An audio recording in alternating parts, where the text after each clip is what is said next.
ਨਿੱਘਾ ਸਵਾਗਤ ਜੀ ਆਇਆਂ ਨੂੰ। ਪ੍ਰੋਗਰਾਮ ਗੱਲਾਂ ਤੇ ਗੀਤ ਲੈ ਕੇ ਹਾਜ਼ਰ। ਅਸੀਂ ਬਹੁਤ ਕੁਝ ਖਰੀਦਦੇ ਹਾਂ, ਜਦੋਂ ਵੀ ਮਾਰਕੀਟ ਜਾਂਦੇ ਹਾਂ ਸ਼ਾਪਿੰਗ ਦੀ ਬਹੁਤ ਲੰਬੀ ਲਿਸਟ ਹੁੰਦੀ, ਕਈ ਵਾਰ ਤਾਂ ਬਜਟ ਵੀ ਹਿਲ ਜਾਂਦਾ ਹੈ ਤੇ ਸਾਰੇ ਪਰਿਵਾਰ ਨੂੰ ਫਿਕਰ ਪੈ ਜਾਂਦੀ ਹੈ ਕਿ ਹੁਣ ਪੂਰਾ ਮਹੀਨਾ ਕਿਵੇਂ ਕੱਢਣਾ। ਪਰ ਅਸੀਂ ਸ਼ਾਪਿੰਗ ਦੇ ਸ਼ੌਕੀਨ ਹਾਂ, ਖਾਣ ਪੀਣ ਦੇ ਸ਼ੌਕੀਨ ਹਾਂ, ਇੱਕ ਦੂਜੇ ਨੂੰ ਤੋਹਫਿਆਂ ਦੇਣ ਦੇ ਸ਼ੌਕੀਨ ਹਾਂ। ਸੋ ਇਹ ਸਭ ਚੀਜ਼ਾਂ, ਅਸੀਂ ਖਾਣਾ ਪੀਣਾ, ਚੀਜ਼ਾਂ ਖਰੀਦਣੀਆਂ, ਸ਼ਾਪਿੰਗ ਕਰਨਾ, ਇਹ ਸਭ ਚੀਜ਼ਾਂ ਸਾਡੀ ਜ਼ਿੰਦਗੀ ਦਾ ਇੱਕ ਅਹਿਮ ਹਿੱਸਾ ਨੇ। ਇਸ ਤੋਂ ਬਿਨਾਂ ਸਾਡੀ ਜ਼ਿੰਦਗੀ ਚੱਲਦੀ ਨਹੀਂ। ਛੋਟੀ ਤੋਂ ਛੋਟੀ ਚੀਜ਼ ਤੋਂ ਲੈ ਕੇ ਵੱਡੀ ਤੋਂ ਵੱਡੀ ਚੀਜ਼ ਅਸੀਂ ਜਦੋਂ ਖਰੀਦਦੇ ਹਾਂ, ਸੋ ਉਸ ਵੇਲੇ ਸਾਨੂੰ ਕਿਸ ਚੀਜ਼ ਦਾ ਧਿਆਨ ਰੱਖਣਾ ਚਾਹੀਦਾ ਹੈ। ਇਹ ਬਹੁਤ ਜ਼ਰੂਰੀ ਹੈ ਅੱਜ ਕੱਲ੍ਹ, ਕਿਉਂਕਿ ਕਿਤੇ ਵੀ ਕੋਈ ਵੀ ਠੱਗੀ ਹੋ ਸਕਦੀ ਹੈ, ਕਿਤੇ ਵੀ ਕੋਈ ਵੀ ਨੁਕਸਾਨ ਹੋ ਸਕਦਾ ਹੈ। ਅਸੀਂ ਬੜੇ ਚਾਅ ਨਾਲ ਕੋਈ ਚੀਜ਼ ਖਰੀਦਦੇ ਹਾਂ ਤਾਂ ਪਤਾ ਲੱਗਦਾ ਕਿ ਸਾਡੇ ਨਾਲ ਕੋਈ ਧੋਖਾ ਹੋ ਗਿਆ। ਸੋ ਸਾਡੇ ਰਾਈਟਸ ਕੀ ਨੇ, ਸਾਡੇ ਹੱਕ ਕੀ ਨੇ, ਕਾਨੂੰਨ ਸਾਨੂੰ ਕੀ ਹੱਕ ਦਿੰਦਾ ਹੈ। ਇੱਕ ਉਪਭੋਗਤਾ ਹੋਣ ਦੇ ਨਾਤੇ, ਕੰਜ਼ਿਊਮਰ ਹੋਣ ਦੇ ਨਾਤੇ ਉਸ ਸਾਰੇ ਕਾਸੇ ਬਾਰੇ ਅੱਜ ਅਸੀਂ ਜਾਣਕਾਰੀ ਹਾਸਿਲ ਕਰਨੀ ਹੈ, ਕਿਉਂਕਿ ਸਾਡਾ ਮਿਹਨਤ ਨਾਲ ਕਮਾਇਆ ਹੋਇਆ ਪੈਸਾ ਹੈ ਜੋ ਅਸੀਂ ਆਪਣੇ ਪਰਿਵਾਰ ਦੇ ਨਾਲ ਜਾ ਕੇ ਖਰਚਦੇ ਹਾਂ। ਭਾਵੇਂ ਕਿਤੇ ਖਾਂਦੇ ਪੀਂਦੇ ਹਾਂ, ਭਾਵੇਂ ਸਿਨੇਮਾ ਦੇਖਣ ਜਾਂਦੇ ਹਾਂ, ਭਾਵੇਂ ਕਿਤੇ ਬੁੱਕ ਕਰਵਾ ਕੇ ਟਿਕਟ ਟਰੈਵਲ ਕਰਦੇ ਹਾਂ, ਕਿਤੇ ਯਾਤਰਾ ਕਰਦੇ ਹਾਂ, ਇੱਕ ਥਾਂ ਤੋਂ ਦੂਜੀ ਥਾਂ ਜਾਂਦੇ ਹਾਂ। ਸਭ ਥਾਂ ਦੇ ਉੱਤੇ ਜਿੱਥੇ ਵੀ ਸਾਡਾ ਪੈਸਾ ਖਰਚ ਹੋ ਰਿਹਾ ਹੈ, ਸਾਨੂੰ ਉਹ ਸੁਵਿਧਾ ਚਾਹੀਦੀ ਹੈ, ਸਾਨੂੰ ਉਹ ਸੇਵਾ ਚਾਹੀਦੀ ਹੈ, ਸਾਨੂੰ ਉਹ ਚੀਜ਼ਾਂ ਚਾਹੀਦੀਆਂ ਨੇ।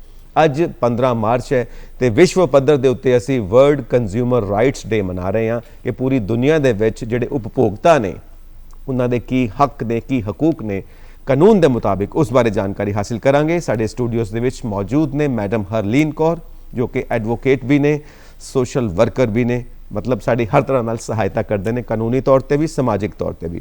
ਬਹੁਤ ਬਹੁਤ ਸਵਾਗਤ ਤੁਹਾਡਾ ਪ੍ਰੋਗਰਾਮ ਗੱਲਾਂ ਤੇ ਗੀਤ ਦੇ ਵਿੱਚ। ਸੋ ਕੰਜ਼ਿਊਮਰ ਅੱਜ ਕੱਲ੍ਹ ਤੇ ਹਰ ਥਾਂ ਤੇ ਅਸੀਂ ਸਾਰੇ ਕੰਜ਼ਿਊਮਰ ਹਾਂ। ਇੱਥੋਂ ਤੱਕ ਕਿ ਮੀਡੀਆ ਦੇ ਵਿੱਚ ਜਿਹੜੀਆਂ ਪ੍ਰੋਗਰਾਮਸ ਨੂੰ ਅਸੀਂ ਦੇਖ ਕੇ ਪਸੰਦ ਕਰਦੇ ਹਾਂ ਜਾਂ ਨਾ ਪਸੰਦ ਕਰਦੇ ਹਾਂ, ਉਹਨੂੰ ਵੀ ਕਿਹਾ ਜਾਂਦਾ ਮੀਡੀਆ ਕੰਜ਼ਿਊਮਰਸ। ਕੰਜ਼ਿਊਮਰ ਇੱਕ ਆਮ ਉਪਭੋਗਤਾ, ਇੱਕ ਆਮ ਸ਼ਬਦ ਬਣ ਚੁੱਕਾ ਹੈ ਜੀ। ਸਭ ਤੋਂ ਪਹਿਲਾਂ ਅੱਜ 15 ਮਾਰਚ ਦੀ ਇੰਪੋਰਟੈਂਸ ਕੀ ਹੈ, ਅੱਜ ਦਾ ਮਹੱਤਵ ਕੀ ਹੈ, ਇਹ ਦਿਨ ਕਿਉਂ ਮਨਾਉਂਦੇ ਹਾਂ ਅਸੀਂ?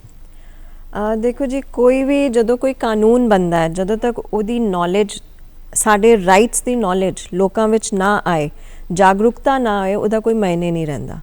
ਜਿਹੜਾ ਵਰਲਡ ਕੰਜ਼ਿਊਮਰ ਰਾਈਟਸ ਡੇ ਹੈ, ਹਰ ਸਾਲ 15 ਮਾਰਚ ਨੂੰ ਮਨਾਇਆ ਜਾਂਦਾ ਹੈ। ਇਹਦਾ ਮਹੱਤਵ ਇਹ ਹੈ ਕਿ ਤੁਸੀਂ ਇੱਕ ਉਪਭੋਗਤਾ ਹੋਣ ਦੇ ਨਾਤੇ ਤੁਹਾਡੇ ਕੀ ਹੱਕ ਹਕੂਕ ਹੈਗੇ ਹੈ, ਤੁਸੀਂ ਕਿੱਦਾਂ ਆਪਣੇ ਰਾਈਟਸ ਨੂੰ ਪ੍ਰੋਟੈਕਟ ਕਰ ਸਕਦੇ ਹੋ। ਤੁਹਾਨੂੰ ਜਾਗਰੂਕ ਹੋਣਾ ਹੈ ਔਰ ਲੜਨਾ ਹੈ ਆਪਣੇ ਹੱਕਾਂ ਵਾਸਤੇ। ਇਹਦੇ ਮੈਂ ਨਾਲ ਇਹ ਵੀ ਦੱਸਦਾ ਕਿ ਨੈਸ਼ਨਲ ਕੰਜ਼ਿਊਮਰ ਡੇ ਵੀ ਅਸੀਂ ਮਨਾਉਂਦੇ ਹਾਂ ਇੰਡੀਆ ਵਿੱਚ, ਹਿੰਦੁਸਤਾਨ ਵਿੱਚ, ਭਾਰਤ ਵਿੱਚ, ਜੋ ਕਿ 24 ਨਵੰਬਰ ਨੂੰ ਮਨਾਇਆ ਜਾਂਦਾ ਹੈ। ਉਹ ਸਾਡੀ ਸਰਕਾਰਾਂ ਦਾ ਇਹੀ ਟਾਰਗੇਟ ਰਹਿੰਦਾ ਹੈ ਕਿ ਅਸੀਂ ਲੋਕਾਂ ਵਿੱਚ ਜਾਗਰੂਕਤਾ ਫੈਲਾਈਏ। ਸਭ ਤੋਂ ਪਹਿਲੇ ਜਿਹੜੇ ਸਾਡੇ ਅਧਿਕਾਰ ਐਜ਼ ਕੰਜ਼ਿਊਮਰ ਦੀ ਗੱਲ ਕਰੀਏ, ਅਮਰੀਕਾ ਵਿੱਚ ਜਿਹੜੇ ਹੈਗੇ ਕੀਤੇ ਗਏ ਸੀ, ਦੱਸੇ ਗਏ ਸੀ, ਉਹਨਾਂ ਦੇ ਪ੍ਰਧਾਨ ਜਿਹੜੇ ਪ੍ਰੈਜ਼ੀਡੈਂਟ ਸੀਗੇ ਜੌਨ ਐਫ ਕੈਨੇਡੀ ਜੀ। ਅਤੇ ਸਭ ਤੋਂ ਪਹਿਲੇ 1983 ਵਿੱਚ ਇਹ ਡੇ ਦੀ ਸ਼ੁਰੂਆਤ ਇਹਨੂੰ ਮਨਾਉਣ ਦੀ ਕੀਤੀ ਗਈ ਸੀ ਤਾਂ ਕਿ ਲੋਕ ਜਾਗਰੂਕ ਹੋ ਸਕਣ ਆਪਣੀ ਰੋਜ਼ਮर्रा ਦੀ ਜ਼ਿੰਦਗੀ ਵਿੱਚ ਉਹਨਾਂ ਦੇ ਕੀ ਹੱਕ ਹੈਗੇ ਹੈ ਔਰ ਕਿੱਦਾਂ ਉਹਨਾਂ ਨੂੰ ਪ੍ਰਾਪਤ ਕੀਤਾ ਜਾ ਸਕਦਾ ਹੈ ਉਹ ਜਾਗਰੂਕਤਾ। ਮਤਲਬ ਇਹਦਾ ਖਾਸ ਮੰਤਵ ਇਹੀ ਹੈ ਕਿ ਅਸੀਂ ਜਾਗਰੂਕ ਕਰਨਾ ਹੈ, ਅਵੇਅਰ ਕਰਨਾ ਹੈ। ਕਿਉਂਕਿ ਕਈ ਵਾਰ ਸਾਨੂੰ ਹੁੰਦਾ ਕਿ ਸਾਡੀ ਕੋਈ ਸੁਣਦਾ ਹੀ ਨਹੀਂ, ਜਾਈਏ ਕਿੱਥੇ, ਆਪਣੀ ਸਮੱਸਿਆ ਨੂੰ ਲੈ ਕੇ ਕਿਹਨੂੰ ਦੱਸੀਏ, ਇਹ ਸਾਡੇ ਨਾਲ ਸਮੱਸਿਆਵਾਂ ਆਉਂਦੀਆਂ ਨੇ। ਸੋ ਇਹ ਜਾਗਰੂਕ ਕਰਨਾ ਤਾਂ ਸਭ ਤੋਂ ਸਾਨੂੰ ਪਹਿਲਾਂ ਇਹ ਪਤਾ ਹੋਣਾ ਚਾਹੀਦਾ ਹੈ ਕਿ ਜੇ ਅਸੀਂ ਉਪਭੋਗਤਾ ਹੈਗੇ ਹਾਂ ਤਾਂ ਕਾਨੂੰਨ ਦੇ ਮੁਤਾਬਿਕ ਅਸੀਂ ਉਪਭੋਗਤਾ ਕਦੋਂ ਬਣਦੇ ਹਾਂ, ਕਿਵੇਂ ਬਣਦੇ ਹਾਂ। ਬਿਲਕੁਲ, ਇਹ ਬਹੁਤ ਜ਼ਰੂਰੀ ਹੈ। ਅਸੀਂ ਉਪਭੋਗਤਾ ਉਦੋਂ ਹਾਂ ਜਦ ਅਸੀਂ ਕੋਈ ਚੀਜ਼ ਖਰੀਦਦੇ ਹਾਂ, ਚੀਜ਼ ਜਾਂ ਕੋਈ ਸਰਵਿਸ, ਜਿਸ ਤਰ੍ਹਾਂ ਬੈਂਕਿੰਗ ਦੀ ਗੱਲ ਕਰੀਏ, ਫਾਈਨੈਂਸ਼ੀਅਲ ਹੋਰ ਇੰਸਟੀਟਿਊਸ਼ਨਸ ਹੁੰਦੇ ਹੈ, ਇੰਸ਼ੋਰੈਂਸ ਸੈਕਟਰ ਹੈਗਾ, ਅਸੀਂ ਆਪਣੀ ਇੰਸ਼ੋਰੈਂਸ ਕਰਾਉਂਦੇ ਹਾਂ, ਵਹੀਕਲ ਇੰਸ਼ੋਰੈਂਸ ਹੈ। ਜਦੋਂ ਇਹ ਸਾਰੇ ਅਸੀਂ ਕੋਈ ਕਿਸੇ ਕਿਸਮ ਦੀ ਪੇਮੈਂਟ ਕਰਦੇ ਹਾਂ, ਕੋਈ ਚੀਜ਼ ਖਰੀਦਦੇ ਹਾਂ, ਜਾਂ ਉਹ ਪੇਮੈਂਟ ਫੁੱਲ ਵਿੱਚ ਹੋਈ ਹੈ ਜਾਂ ਪਾਰਟ ਵਿੱਚ ਹੋਈ ਹੈ, ਸਬਸੀਕੁਐਂਟ ਉਹਦੇ ਬਾਅਦ ਵਿੱਚ ਪੇਮੈਂਟ ਬਾਕੀ ਜਾਣੀ ਹੈ, ਉਹ ਉਪਭੋਗਤਾ ਹੈ। ਪਰ ਕੋਈ ਵੀ ਚੀਜ਼ ਜੇ ਅਸੀਂ ਫ੍ਰੀ ਵਿੱਚ ਲਿੱਤੀ ਹੈ, ਜੇ ਮੈਂ ਗੱਲ ਕਰਾਂ ਜਿਸ ਤਰ੍ਹਾਂ ਸਰਕਾਰੀ ਡਿਸਪੈਂਸਰੀਆਂ ਹੁੰਦੀਆਂ, ਅਸੀਂ 100 ਰੁਪਇਆ ਦੇ ਕੇ ਇੱਕ ਪਰਚੀ ਐਂਟਰੀ ਹੁੰਦੀ ਹੈ, ਉਹ ਕਵਰਡ ਨਹੀਂ ਹੋਏਗੀ। ਮਤਲਬ ਜੋ ਵੀ ਤੁਸੀਂ ਚੀਜ਼ ਖਰੀਦੀ ਹੈ ਉਹਦੀ ਵੈਲਿਊ ਤੁਸੀਂ ਪੇ ਕਰ ਰਹੇ ਹੋ, ਫ੍ਰੀ ਵਿੱਚ ਹੈ ਤੇ ਨਹੀਂ ਹੈ।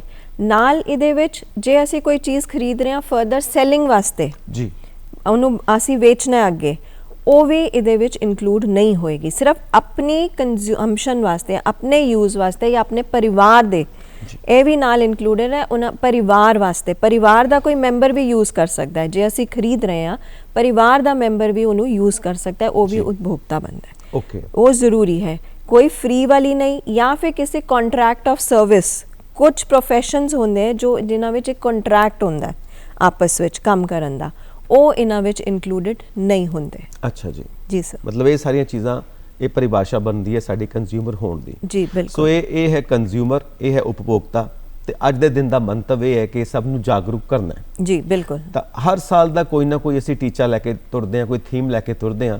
ਇਸ ਸਾਲ ਦਾ ਕੋਈ ਖਾਸ ਥੀਮ ਹੈ ਇਸ ਦਿਨ ਨੂੰ ਲੈ ਕੇ? ਇਸ ਵਾਰੀ ਹੈ ਕਲੀਨ ਐਨਰਜੀ। ਦੇਖੋ ਜਦੋਂ ਵੀ ਕੰਜ਼ਿਊਮਰ ਡੇ ਪਿਛਲੇ ਸਾਲਾਂ ਤੋਂ ਤੁਸੀਂ ਦੇਖੋਗੇ, ਇੱਕ ਇੰਟਰਨੈਸ਼ਨਲ ਇਸ਼ੂ ਨੂੰ ਲੈ ਕੇ ਮੱਦੇਨਜ਼ਰ ਰੱਖ ਕੇ ਜਿਹੜਾ ਹੈ ਥੀਮ ਬਣਾ ਲਿੱਤਾ ਜਾਂਦਾ ਹੈ। ਇਸ ਵਾਰੀ ਦਾ ਕਲੀਨ ਐਨਰਜੀ, ਕਿਉਂਕਿ ਜੇ ਅਸੀਂ ਦੇਖੀਏ ਪੋਲਿਊਸ਼ਨ, ਕਲਾਈਮੇਟ ਚੇਂਜ ਬਹੁਤ ਜ਼ਿਆਦਾ ਹੋ ਰਿਹਾ। ਕਲੀਨ ਐਨਰਜੀ ਵਿੱਚ ਪ੍ਰਮੋਟ ਕਿੱਦਾਂ ਕੀਤਾ ਜਾ ਸਕਦਾ ਹੈ? ਜਿਸ ਤਰ੍ਹਾਂ ਸੋਲਰ ਐਨਰਜੀ ਯੂਜ਼ ਕਰੋ। ਅੱਜ ਕੱਲ੍ਹ ਸੋਲਰ ਐਨਰਜੀ ਦਾ ਬਹੁਤ, ਇਨਫੈਕਟ ਮਾਝਾ ਮਾਲਵਾ ਦੀ ਜੇ ਗੱਲ ਕਰੀਏ ਆਪਾਂ ਪੰਜਾਬ ਵਿੱਚ, ਕਾਫੀ ਜਾਗਰੂਕਤਾ ਹੈ ਜੀ। ਹਾਲਾਂਕਿ ਦੁਆਬਾ ਕਾਫੀ ਪਿੱਛੇ ਹੈ ਉਸ ਮਾਮਲੇ ਵਿੱਚ, ਪਰ ਸੋਲਰ ਐਨਰਜੀ ਜਿਹੜੀ ਹੈ ਅਸੀਂ ਯੂਟਿਲਾਈਜ਼ ਕਰਕੇ ਇਨਵਾਇਰਨਮੈਂਟ ਨੂੰ ਕਾਫੀ ਫਾਇਦਾ ਪਹੁੰਚਾ ਸਕਦੇ ਹਾਂ। ਆਪਣੇ ਆਪ ਨੂੰ ਤੇ ਪਹੁੰਚਾਉਂਦੇ ਹੀ ਹਾਂ, ਸਾਡੇ ਬਿਜਲੀ ਦੇ ਬਿੱਲ ਕਾਫੀ ਘੱਟ ਹੋ ਜਾਂਦੇ ਆ, ਪਰ ਨਾਲ ਨਾਲ ਅਸੀਂ ਇਨਵਾਇਰਨਮੈਂਟ ਨੂੰ ਵੀ ਕੰਟਰੀਬਿਊਟ ਕਰਦੇ ਹਾਂ। ਇਸ ਕਰਕੇ ਜਿਹੜਾ ਹੈਗਾ, ਜਾਂ ਫਿਰ ਵਿੰਡ ਐਨਰਜੀ ਹੈ, ਉਹ ਸਾਡੇ ਹਾਲੇ ਇੰਨੀ ਆਈ ਨਹੀਂ ਹੈ ਸਾਡੇ ਦੇਸ਼ ਵਿੱਚ, ਪਰ ਵਿੰਡ ਐਨਰਜੀ ਨੂੰ ਯੂਜ਼, ਹਾਈਡਰੋ ਇਲੈਕਟ੍ਰਿਸਿਟੀ ਹੈ, ਮਤਲਬ ਕਲੀਨ ਫਾਰਮ ਆਫ ਐਨਰਜੀ ਜਿਹੜੀ ਹੈ ਉਹ ਯੂਜ਼ ਕਰਨ ਵਾਸਤੇ ਜਿਹੜਾ ਹੈਗਾ ਇਹ ਇਨੀਸ਼ੀਏਟਿਵ ਲਿੱਤਾ ਗਿਆ ਲੋਕਾਂ ਨੂੰ ਜਾਗਰੂਕ ਕਰਨ ਵਾਸਤੇ। ਜਿਸ ਤਰ੍ਹਾਂ ਜੇ ਅਸੀਂ ਵੱਡੇ ਸ਼ਹਿਰਾਂ ਦੀ ਗੱਲ ਕਰੀਏ, ਬੰਬੇ, ਦਿੱਲੀ ਦੀ ਗੱਲ ਕਰੀਏ, ਕਾਰ ਪੂਲਿੰਗ ਇੱਕ ਚੱਲਦੀ ਹੈ ਕਿ ਜੇ ਇੱਕ ਬਿਲਡਿੰਗ 'ਚੋਂ 10 ਬੰਦੇ ਜਾ ਰਹੇ ਤੇ 2 ਕਾਰਾਂ ਲੈ ਗਏ, 3 ਕਾਰਾਂ ਲੈ ਗਏ, ਇਨਸਟੈਡ ਕਿ ਇੱਕ ਬੰਦਾ ਲੈ ਕੇ ਜਾਏ, ਕਿਉਂਕਿ ਉਹ ਵੀ ਪੋਲਿਊਸ਼ਨ ਵਿੱਚ ਕੰਟਰੀਬਿਊਟ ਕਰਦੇ ਹੈ। ਸੋ ਇਸ ਵਾਰੀ ਦਾ ਥੀਮ, ਜਿਸ ਤਰ੍ਹਾਂ ਪਹਿਲੇ ਇੱਕ ਵਾਰੀ ਰਿਹਾ ਬੈਨ ਪਲਾਸਟਿਕ ਰਿਹਾ, ਕਿਉਂਕਿ ਪਲਾਸਟਿਕ, ਤੁਸੀਂ ਕਈ NGOs ਜਿਹੜੀਆਂ ਅੱਜ ਵੀ ਕੰਮ ਕਰ ਰਹੀਆਂ ਕਿ ਪਲਾਸਟਿਕ ਯੂਜ਼ ਨੂੰ ਸਟਾਪ ਕੀਤਾ ਜਾਏ। ਬਾਇਓ ਡਾਇਵਰਸਿਟੀ ਸੀਗੀ, ਇਸ ਵਾਰੀ ਜਿਹੜੀ ਹੈਗੀ ਕਲੀਨ ਐਨਰਜੀ। ਮਤਲਬ ਇਹ ਹੈ ਕਿ ਦੁਨੀਆ ਦੇ ਵਿੱਚ ਜਿਹੜੀ ਅਸੀਂ ਸ਼ਕਤੀ ਦੇ, ਊਰਜਾ ਦੇ ਸਾਧਨ ਇਸਤੇਮਾਲ ਕਰਦੇ ਹਾਂ, ਉਹਨੂੰ ਸਾਫ਼ ਸੁਥਰਾ ਰੱਖੀਏ ਔਰ ਸਾਡਾ ਪਰਿਆਵਰਨ, ਸਾਡਾ ਵਾਤਾਵਰਣ ਜੋ ਖਰਾਬ ਹੋ ਰਿਹਾ ਹੈ ਉਹਨੂੰ ਖਰਾਬ ਹੋਣ ਤੋਂ ਬਚਾਈਏ। ਪਿਛਲੇ ਸਾਲ ਜੋ G20 ਦਾ ਸੰਮੇਲਨ ਹੋਇਆ, ਉਹਦੇ ਵਿੱਚ ਵੀ ਇੱਕ ਖਾਸ ਬੋਰਡ ਬਣਿਆ ਹੈ ਜਿਹੜਾ ਵਾਤਾਵਰਣ ਨੂੰ ਬਚਾਏਗਾ, ਔਰ ਇਸ ਵਾਰ ਅੰਮ੍ਰਿਤਸਰ ਜੋ ਹੋਣ ਜਾ ਰਿਹਾ ਸਾਡੇ G20 ਦਾ, ਉਹਦੇ ਵਿੱਚ ਵੀ ਇਹ ਮੰਤਵ ਰੱਖਿਆ ਗਿਆ, ਵਾਤਾਵਰਣ ਨੂੰ ਬਚਾਓ। ਕਿਉਂਕਿ ਬਹੁਤ ਅੱਜ ਦੀ ਡੇਟ ਵਿੱਚ ਬਹੁਤ ਜ਼ਰੂਰੀ ਹੋ ਗਿਆ ਹੈ, ਕਿਉਂਕਿ ਅਸੀਂ ਆਪਣੀ ਪ੍ਰੈਫਰੈਂਸ ਦੇ ਚੱਲਦੇ ਹਾਂ, ਪਰ ਹੋਰ ਸਾਡੀ ਫਿਊਚਰ ਜਨਰੇਸ਼ਨ ਵਾਸਤੇ ਅਸੀਂ ਜਿਹੜੀ ਚੀਜ਼ਾਂ ਹੈ ਉਹ ਖਤਮ ਕਰਦੇ ਜਾ ਰਹੇ ਹਾਂ। ਕੁਦਰਤ ਨੂੰ ਬਚਾਵਾਂਗੇ ਤਾਂ ਹੀ ਅਸੀਂ ਬਚੇ ਰਵਾਂਗੇ। ਬਿਲਕੁਲ। ਸੋ ਜਿਹੜੇ ਸਾਡੇ ਹੱਕ ਨੇ, ਇਹ ਸਾਡਾ ਫਰਜ਼ ਬਣ ਗਿਆ 2023 ਦਾ ਜਿਹੜਾ ਟੀਚਾ ਥੀਮ ਹੈ। ਬਿਲਕੁਲ। ਹੁਣ ਸਾਡੇ ਹੱਕ ਕੀ ਨੇ ਜੋ ਕਾਨੂੰਨ ਦੇ ਮੁਤਾਬਿਕ ਨੇ, ਔਰ ਕਾਨੂੰਨ ਦੇ ਵਿੱਚ ਕੋਈ ਚੇਂਜ ਵੀ ਹੋਈ ਹੈ, ਕੋਈ ਅਮੈਂਡਮੈਂਟ ਵੀ ਹੋਈ ਹੈ? ਜੀ ਬਿਲਕੁਲ। ਜਿਹੜਾ 2019 ਵਿੱਚ ਨਵਾਂ ਕੰਜ਼ਿਊਮਰ ਐਕਟ ਆਇਆ ਹੈ, ਔਰ ਇਹ ਬਹੁਤ ਜ਼ਿਆਦਾ ਕੰਜ਼ਿਊਮਰ ਨੂੰ ਹੱਕ ਹਕੂਕ ਦੇ ਰਿਹਾ, ਮਤਲਬ ਉਹਨਾਂ ਦੀ ਕਨਵੀਨੀਅੰਸ ਨੂੰ ਮੱਦੇਨਜ਼ਰ ਰੱਖਦੇ ਹੋਏ ਬਹੁਤ ਸਾਰੀ ਅਮੈਂਡਮੈਂਟਸ ਹੋਈਆਂ ਹੈਗੀਆਂ। 6 ਬੇਸਿਕ ਰਾਈਟ ਸਾਨੂੰ ਦਿੱਤੇ ਗਏ ਹੈ ਜੀ। ਸਭ ਤੋਂ ਪਹਿਲਾ ਹੈ ਰਾਈਟ ਟੂ ਸੇਫਟੀ। ਸੇਫਟੀ ਵਿੱਚ ਬਹੁਤ ਜ਼ਿਆਦਾ ਇੰਪੋਰਟੈਂਸ ਦਿੱਤੀ ਗਈ ਹੈ ਕਿ ਕਈ ਵਾਰੀ ਜਿਸ ਤਰ੍ਹਾਂ ਮਾਰਕੀਟ ਵਿੱਚ ਅਸੀਂ ਜੇ ਬਿਜਲੀ ਅਪਲਾਇੰਸਿਸ ਦੀ ਗੱਲ ਕਰੀਏ, ਇੱਕ ISI ਮਾਰਕ ਜਿਹੜੇ ਪ੍ਰੋਡਕਟਸ ਆਉਂਦੇ ਹੈ, ਕਈ ਵਾਰੀ ਅਸੀਂ ਪੈਸੇ ਬਚਾਉਣ ਨੂੰ ਨਾਰਮਲ ਦੇਸੀ ਜਿਹੜੇ ਬਣੇ ਹੋਏ ਚੀਜ਼ਾਂ ਲੈ ਲੈਂਦੇ ਹਾਂ। ਪ੍ਰੈਸ ਦੀ ਗੱਲ ਕਰ ਲਈਏ, ਕੁੱਕਰ ਦੀ ਗੱਲ ਕਰ ਲਈਏ, ਰੋਜ਼ਮर्रा ਦੀ ਜ਼ਿੰਦਗੀ ਵਿੱਚ ਜੇ ਅਸੀਂ ਗੱਲ ਕਰੀਏ, ਤੇ ਉਹਨਾਂ ਦੀ ਸੇਫਟੀ ਕੋਈ ਮੈਜਰ ਨਹੀਂ ਹੁੰਦੀ। ਜਿਹੜੀ ਸਰਕਾਰੀ ਏਜੰਸੀ ਜਿਸ ਤਰ੍ਹਾਂ ISI ਹੈ, ਜਦੋਂ ਇਹੋ ਜਿਹੇ ਪ੍ਰੋਡਕਟਸ ਮਾਰਕੀਟ ਵਿੱਚ ਆਉਂਦੇ ਆ, ਉਹਨਾਂ ਦੀ ਸੇਫਟੀ ਟੈਸਟ ਕਰਕੇ ਆਈ ਹੁੰਦੀ ਹੈ।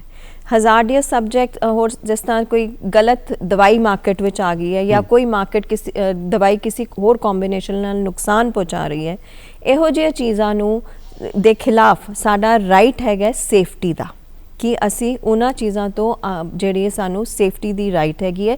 ਅਸੀਂ ਜੇ ਉਹ ਇਨਫ੍ਰਿੰਜ ਹੋ ਰਹੀ ਹੈ, ਜੇ ਉਹਦੀ ਉਲੰਘਣਾ ਹੋ ਰਹੀ ਹੈ, ਅਸੀਂ ਕੋਰਟ ਰਾਹੀਂ ਉਹਦਾ ਸੰਵਿਧਾਨ ਲੈ ਸਕਦੇ ਹਾਂ। ਇਸੇ ਤਰ੍ਹਾਂ ਰਾਈਟ ਟੂ ਐਜੂਕੇਸ਼ਨ। ਜੇ ਅਸੀਂ ਹੁਣ ਦੇਖੀਏ, ਕੋਈ ਵੀ ਚੀਜ਼ ਅਸੀਂ ਲੈਂਦੇ ਹਾਂ, ਪ੍ਰੋਡਕਟ ਲੈਂਦੇ ਹਾਂ, ਉਹਦੇ ਉੱਪਰ ਉਹਦੇ ਇੰਗਰੀਡੀਐਂਟਸ ਲਿਖੇ ਹੋਣੇ ਚਾਹੀਦੇ ਹੈ ਕਿ ਇਹਦੇ ਵਿੱਚ ਕੀ ਹੈ। ਸਪੈਸ਼ਲੀ ਫੂਡ ਆਈਟਮ ਦੀ ਗੱਲ ਕਰੀਏ ਤੇ ਕਿ ਉਹਦੇ ਵਿੱਚ ਕੀ ਮਿਲਿਆ ਹੋਇਆ ਹੈ। ਜਿਸ ਤਰ੍ਹਾਂ ਮੈਂ ਹੁਣ ਨਾਮ ਨਹੀਂ ਲਵਾਂਗੀ, ਕੁਝ ਸ਼ੈਂਪੂਜ਼ ਬੈਨ ਹੋਏ ਆ ਪਿੱਛੇ, ਲਿਸਟ WhatsApp 'ਤੇ ਆਉਣੀਆਂ ਸ਼ੁਰੂ ਹੋਈਆਂ ਸੀ ਕਿ ਇਹ ਤੁਹਾਨੂੰ ਡੈਮੇਜ ਕਰਦੇ ਆ ਤੁਹਾਡੇ ਬ੍ਰੇਨ ਸੈਲਸ ਨੂੰ। ਕਿਉਂ? ਕਿਉਂਕਿ ਉਹਦੇ ਵਿੱਚ ਇੰਗਰੀਡੀਐਂਟਸ ਜਿਹੜੇ ਹੋਣਗੇ ਤਾਂ ਹੀ ਸਾਨੂੰ ਪਤਾ ਚੱਲੇਗਾ ਕਿ ਇਹ ਸਾਡੇ ਸਿਹਤ ਵਾਸਤੇ ਸਹੀ ਹੈਗੇ ਹੈ ਕਿ ਨਹੀਂ। ਤੇ right to safety, right to knowledge, information ਜਿਹੜੀ ਹੈਗੀ ਹੈ। ਉਸ ਤੋਂ ਬਾਅਦ ਰਾਈਟ ਟੂ ਸਾਡਾ ਜਿਹੜਾ ਹੈਗਾ ਰਿਡਰੈਸਲ, ਜੇ ਸਾਨੂੰ ਹੱਕ ਮਿਲੇ, ਜੇ ਅਸੀਂ ਉਹਨੂੰ ਹੱਕਾਂ ਨੂੰ ਯੂਜ਼ ਹੀ ਨਹੀਂ ਕਰ ਪਾਵਾਂਗੇ, ਉਹਦਾ ਕੋਈ ਮਾਇਨੇ ਨਹੀਂ ਰਹਿੰਦਾ। ਤਾਂ ਸਾਨੂੰ ਰਾਈਟ ਹੈ ਕਿ ਅਸੀਂ ਜਿਹੜੇ ਸਾਡੇ ਹੱਕ ਹੈਗੇ ਹੈ, ਰਿਡਰੈਸਲ ਹੈਗੇ, ਰਿਡਰੈਸਲ ਏਜੰਸੀਜ਼ ਹੈਗੀਆਂ। ਜਿਸ ਤਰ੍ਹਾਂ ਜੇ ਆਪਾਂ ਗੱਲ ਕਰੀਏ ਕੰਜ਼ਿਊਮਰ ਕੋਰਟਸ ਦੀ ਗੱਲ ਕਰੀਏ, 3 ਤਰ੍ਹਾਂ ਦੀਆਂ ਕੋਰਟਾਂ ਹੈਗੀਆਂ। ਇੱਕ ਡਿਸਟ੍ਰਿਕਟ ਲੈਵਲ 'ਤੇ ਹੁੰਦੀ ਹੈ, ਇੱਕ ਸਟੇਟ ਲੈਵਲ 'ਤੇ ਹੈ, ਇੱਕ ਨੈਸ਼ਨਲ ਲੈਵਲ 'ਤੇ ਹੈ। ਅਤੇ ਜਿਹੜਾ ਤੁਸੀਂ ਕੇਸ ਫਾਈਲ ਕਰਨਾ ਹੈ, ਉਹਦੀ ਕਿੰਨੀ ਵੈਲਿਊ ਦਾ ਕੇਸ ਹੈ, ਉਸ ਦੇ ਮੁਤਾਬਿਕ ਤੁਸੀਂ ਉਸ ਏਰੀਆ ਵਿੱਚ ਉਹਨੂੰ ਫਾਈਲ ਕਰ ਸਕਦੇ ਹੋ। ਤਾਂ ਸਾਨੂੰ ਰਿਡਰੈਸਲ ਦਾ ਹੱਕ ਹੈ। ਇਸ ਤੋਂ ਇਲਾਵਾ ਅਥਾਰਟੀਜ਼ ਬਣਾਈਆਂ ਨਵੇਂ ਐਕਟ ਦੇ ਅਧੀਨ, ਜੋ ਰੈਗੂਲੇਟ ਕਰਦੀਆਂ ਮਾਰਕੀਟ ਨੂੰ ਕਿ ਬਈ ਕੀ ਸਹੀ ਤਰੀਕੇ ਨਾਲ ਜਿਹੜਾ ਹੈ ਮਾਲ ਸਪਲਾਈ ਹੋ ਰਿਹਾ, ਸਹੀ ਕੁਆਲਿਟੀ ਦਾ, ਸਹੀ ਕੁਆਂਟਿਟੀ ਵਿੱਚ ਮਾਲ। ਜਿਸ ਤਰ੍ਹਾਂ ਅਸੀਂ ਗੱਲ ਕਰੀਏ, ਕਈ ਵਾਰੀ ਚਿਪਸ ਦੇ ਪੈਕਟ ਹੁੰਦੇ ਆ, ਤੁਸੀਂ ਦੇਖੋਗੇ ਆਲੂ ਚਿਪਸ, ਹਾਂਜੀ, ਉਹਦੇ ਵਿੱਚ ਕੀ ਹੈ, ਕੁਆਂਟਿਟੀ ਘੱਟ ਹੁੰਦੀ ਹੈ, ਹਵਾ ਭਰੀ ਹੁੰਦੀ ਹੈ। ਉਹ ਪੈਕਿੰਗ ਦਾ ਵੇਟ ਕਰਨ ਵਾਸਤੇ ਉਹ ਹਵਾ ਭਰ ਦਿੱਤੀ ਜਾਂਦੀ ਹੈ। That can also B challenge in the court. ਪਰ ਉਹ ਇਦਾਂ ਕਹਿੰਦੇ ਨੇ ਕਿ ਹਵਾ ਇਸ ਕਰਕੇ ਭਰੀ ਜਾਂਦੀ ਤਾਂ ਕਿ ਚਿਪਸ ਬੜੇ ਨੇ ਫਰੈਸ਼ ਰਹਿਣ, ਪਰ ਉਹਦੀ ਕੁਆਂਟਿਟੀ ਜਿਹੜੀ ਹੈਗੀ ਹੈ, ਜੋ ਤੁਸੀਂ ਮੈਂਸ਼ਨ ਫਿਰ ਸਹੀ ਹੋਣੀ ਚਾਹੀਦੀ ਹੈ, ਕਿਉਂਕਿ ਉਹਦੇ ਵਿੱਚ ਕੁਆਂਟਿਟੀ ਮੈਂਸ਼ਨ ਹੁੰਦੀ ਹੈ, ਇਨਗਰੀਡੀਐਂਟਸ ਮੈਂਸ਼ਨ ਹੁੰਦੇ ਹੈ। ਰਿਡਰੈਸਲ ਇਸ ਤੋਂ ਬਾਅਦ ਸਾਡਾ ਇੱਕ ਰਾਈਟ ਹੈ, ਰਾਈਟ ਟੂ ਜਿਹੜੀ ਹੈ ਕੰਜ਼ਿਊਮਰ ਐਜੂਕੇਸ਼ਨ, ਜੋ ਕਿ ਇਸ ਦਿਨ ਦੇ ਅਸੀਂ ਇੰਪੋਰਟੈਂਸ ਨੂੰ ਕਿਉਂ ਮਨਾ ਰਹੇ ਹਾਂ ਕਿ ਇੱਕ ਕੰਜ਼ਿਊਮਰ ਐਜੂਕੇਸ਼ਨ ਸਪਰੈਡ ਕਰਨਾ ਹੈ। ਸੋ ਬਹੁਤ ਜ਼ਰੂਰੀ ਹੈ ਕਿ ਕੰਜ਼ਿਊਮਰ ਐਜੂਕੇਸ਼ਨ ਜਿਹੜੀ ਸਰਕਾਰਾਂ ਹੈਗੀਆਂ ਆਪਣੇ ਡਿਫਰੈਂਟ ਜਿਹੜੀ ਏਜੰਸੀਜ਼ ਦੇ ਥਰੂ ਕੰਜ਼ਿਊਮਰ ਐਜੂਕੇਸ਼ਨ, ਉਹਨਾਂ ਦੇ ਰਾਈਟਸ, ਹੱਕ ਹਕੂਕ ਤੇ ਕਿੰਨਾ ਉਹਨਾਂ ਦਾ ਰਿਡਰੈਸਲ ਹੈ, ਉਹ ਇਲੈਬੋਰੇਟਲੀ ਜਿਹੜੀ ਹੈ ਸੋਸਾਇਟੀ ਵਿੱਚ ਉਹਨੂੰ ਦੱਸੇ। ਕਈ ਵਾਰ ਅਸੀਂ ਦੇਖਦੇ ਹਾਂ ਕਿ ਕੋਈ ਪ੍ਰੋਡਕਟ ਖਰੀਦਦੇ ਆ ਨਾ, ਜਿਹੜੀ ਕਾਫੀ ਕੀਮਤੀ ਹੁੰਦੀ ਹੈ, ਉਹਦੇ ਵਿੱਚ ਸਾਨੂੰ ਐਜੂਕੇਟ ਕੀਤਾ ਹੁੰਦਾ ਹੈ, ਪ੍ਰੋਡਕਟ ਬਾਰੇ ਸਾਨੂੰ ਜਾਣਕਾਰੀ ਦਿੱਤੀ ਹੁੰਦੀ, ਸਿੱਖਿਆ ਦਿੱਤੀ ਹੁੰਦੀ, ਉਹ ਵੀ ਸ਼ਾਇਦ ਇਸ ਐਕਟ ਦਾ ਹੀ ਇੱਕ ਹਿੱਸਾ ਹੋਵੇ। ਬਿਲਕੁਲ, ਇਹ ਇੰਪੋਰਟੈਂਟ ਹੈਗਾ, ਕਿਉਂਕਿ ਜਿਹੜਾ ਹੁਣ ਜਿਸ ਤਰ੍ਹਾਂ ਤੁਸੀਂ ਅਮੈਂਡਮੈਂਟ ਦੀ ਗੱਲ ਕੀਤੀ, ਇਹਦੇ ਅਧੀਨ ਇੱਕ ਸੈਂਟਰਲ ਕੰਜ਼ਿਊਮਰ ਪ੍ਰੋਟੈਕਸ਼ਨ ਅਥਾਰਟੀ ਜਿਹੜੀ ਹੈ ਅਪਾਇੰਟ ਹੋਈ ਹੈ, ਜਿਹਦਾ ਬੇਸ ਦਿੱਲੀ ਹੈ, ਹੈੱਡਕੁਆਟਰਸ ਦਿੱਲੀ ਹੈ। ਰੀਜਨਲ ਲੈਵਲ 'ਤੇ ਵੀ ਅਪਾਇੰਟਮੈਂਟਸ ਦੀ ਪ੍ਰੋਵੀਜ਼ਨ ਹੈਗੀ ਹੈ। ਅਤੇ ਉਹ ਕੀ ਕਰਦੀ ਹੈ, ਮਾਰਕੀਟ ਨੂੰ ਸਰਵੇ ਕਰਦੀ ਰਹਿੰਦੀ ਹੈ। ਜਿੱਥੇ ਉਹਨਾਂ ਨੂੰ ਲੱਗਦਾ ਹੈ ਕੋਈ ਪ੍ਰੋਡਕਟ ਇਹੋ ਜਿਹਾ ਮਾਰਕੀਟ ਵਿੱਚ ਆ ਗਿਆ ਜੋ ਨੁਕਸਾਨ ਪਹੁੰਚਾ ਸਕਦਾ ਹੈ, ਉਹ ਪੂਰਾ ਸਾਰਾ ਦਾ ਸਾਰਾ ਪ੍ਰੋਡਕਟ ਰੀਕਾਲ ਕਰਨ ਦਾ ਆਰਡਰ ਕਰ ਸਕਦੀ ਹੈ। ਕਿਸੇ ਮੈਨੂਫੈਕਚਰਰ ਦਾ ਉਹਨਾਂ ਨੂੰ ਲੱਗਦਾ ਕਿ ਉਹ ਉਲੰਘਣਾ ਬਾਰ-ਬਾਰ ਕਰ ਰਿਹਾ, ਉਹ ਨਹੀਂ ਮੰਨ ਰਿਹਾ, ਉਹਦਾ ਲਾਇਸੈਂਸ ਵੀ ਕੈਂਸਲ ਕਰ ਸਕਦੀ ਹੈ। ਪ੍ਰਾਈਸ ਰੈਗੂਲੇਸ਼ਨ, ਕਿਉਂਕਿ ਕੋਈ ਪ੍ਰੋਡਕਟ ਹੈਗਾ ਹੈ, ਉਹਨੂੰ ਪ੍ਰਾਈਸ ਨੂੰ ਕੰਟਰੋਲ ਵਿੱਚ ਰੱਖਣ ਵਾਸਤੇ ਇਹ ਇੱਕ ਰੈਗੂਲੇਟਰੀ ਅਥਾਰਟੀ ਹੈ। ਇਹਨਾਂ ਦਾ ਇਨਫੈਕਟ ਇੱਕ ਇਨਵੈਸਟੀਗੇਸ਼ਨ ਵਿੰਗ ਵੀ ਹੈਗਾ, ਜੋ ਇਨਵੈਸਟੀਗੇਟ ਕਰ ਸਕਦਾ ਹੈ ਕਿ ਕਿਆ ਸਹੀ ਤਰੀਕੇ ਨਾਲ ਮਾਰਕੀਟ ਰੈਗੂਲੇਟ ਹੋ ਰਹੀ ਹੈ ਕਿ ਨਹੀਂ ਹੋ ਰਹੀ। ਮਤਲਬ ਜਿਹੜਾ ਪ੍ਰੋਡਕਟ ਉੱਤੇ MRP ਲਿਖਿਆ ਹੁੰਦਾ ਹੈ, ਉਹਨੂੰ ਵੀ ਚੈਲੰਜ ਕਰ ਸਕਦੇ ਹਾਂ ਅਸੀਂ, ਜੋ ਉਹਦੇ ਤੋਂ ਇੱਧਰ ਉੱਧਰ ਕਰਕੇ ਕੀਮਤ ਰੱਖੀ ਜਾਂਦੀ ਹੈ। ਬਿਲਕੁਲ, ਜੇ ਉਸ ਤੇ ਪ੍ਰਾਈਸ ਤੋਂ ਉੱਪਰ ਪ੍ਰਾਈਸ ਚਾਰਜ ਹੋ ਰਹੀ ਹੈ ਤੁਹਾਨੂੰ, ਜਿਹੜੀ ਐਗਜ਼ੈਂਪਸ਼ਨਸ ਕਿਸੇ ਹੋਰ ਐਕਟ ਅਧੀਨ ਹੈ, ਉਹ ਵੱਖਰੀ ਗੱਲ ਹੈ। ਪਰ ਜਿਸ ਤਰ੍ਹਾਂ ਹੋਟਲਸ ਦੀ ਗੱਲ ਕਰੀਏ, ਉੱਥੇ ਪਾਣੀ ਦੀ ਜੋ ਤੁਸੀਂ ਗੱਲ ਕਰੋਗੇ, ਉਹਦੀ ਵੈਲਿਊ ਤੁਹਾਨੂੰ ਜ਼ਿਆਦਾ ਮਿਲੇਗੀ, ਬਟ ਦੈਟ ਇਜ਼ ਅੰਡਰ, ਉਹਦਾ ਇੱਕ ਅਲੱਗ ਪ੍ਰਵਿਧਾਨ ਹੈਗਾ। ਅਦਰਵਾਈਜ਼ ਜੋ ਵੈਲਿਊ ਪ੍ਰਿੰਟਡ ਹੈ, ਉਸ ਤੋਂ ਉੱਪਰ ਘੱਟ ਤੇ ਲੈ ਸਕਦੇ, ਪਰ ਉੱਪਰ ਨਹੀਂ। ਤੁਹਾਡਾ ਰਾਈਟ ਹੈ ਬਾਰਗੇਨ ਕਰਨ ਦਾ ਵੀ, even on the printed price ਤੁਹਾਡਾ ਰਾਈਟ ਹੈ ਬਾਰਗੇਨ ਕਰਨ ਦਾ। ਕਈ ਵਾਰ ਨਾ ਅਸੀਂ ਕੋਲਡ ਡਰਿੰਕ ਵਗੈਰਾ ਲਈਏ ਤਾਂ ਮੰਨ ਲਓ ਉਹਦੀ ਕੀਮਤ 10 ਰੁਪਏ ਲਿਖੀ ਹੋਈ ਹੈ, ਉਹ ਕਹੇਗਾ 12 ਰੁਪਏ, ਅਸੀਂ ਪੁੱਛਾਂਗੇ 2 ਰੁਪਏ ਕਾਦੇ, ਕਹਿੰਗੇ ਫ੍ਰਿਜ 'ਚ ਲਗਾਈ ਹੈ ਨਾ, ਠੰਡੀ ਕਰਕੇ ਦੇ ਰਹੇ ਹਾਂ, 2 ਰੁਪਏ ਉਹਦੇ। ਨਹੀਂ, ਉਹ ਕੋਈ ਵੀ ਦੁਕਾਨ ਜਾਂ ਜਿਸ ਤਰ੍ਹਾਂ ਹੋਲਸੇਲ ਮਾਰਕੀਟ ਵਾਲੇ ਹੁੰਦੇ, ਉਹ ਨਹੀਂ ਚਾਰਜ ਕਰ ਸਕਦੇ।